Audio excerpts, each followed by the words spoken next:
Well, now to the latest on the coronavirus outbreak. One case is now confirmed in New York State. The governor says that woman is a New York City resident, and she just returned home after traveling abroad. Now, this comes as the total number of cases in the U.S. has risen to 89, and we are expecting to hear more from Governor Cuomo and Mayor de Blasio later this morning on this case and the city's response. But first, we want to head to CBSN New York's Reena Roy, who is outside the governor's office in Midtown, who's going to go over all of this information now. Reena.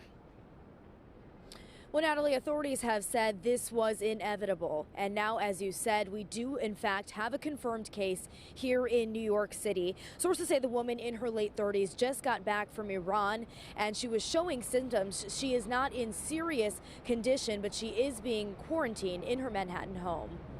New York City officials have repeated for weeks it's not a matter of if, but when, and now it's a reality. I'm surprised it took this long, to be honest. I think it's going to pretty much cover the country at some point. Sources tell CBS 2 a woman who lives in Manhattan caught the virus while abroad in Iran.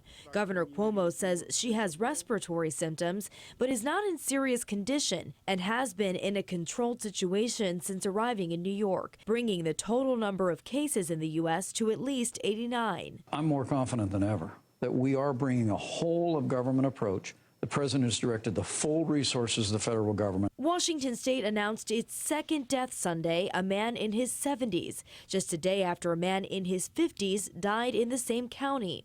Meantime, President Trump has expanded his travel ban to Iran to include any foreign nationals who have visited the country in the last 14 days. Americans are also strongly urged to avoid visiting affected regions in Italy and South Korea.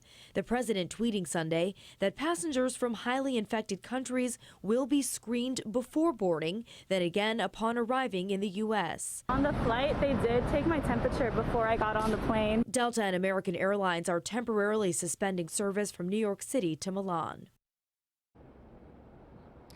And both Mayor de Blasio and Governor Cuomo say they are diligently monitoring this situation and will provide more information as they get it. This, of course, still a developing situation.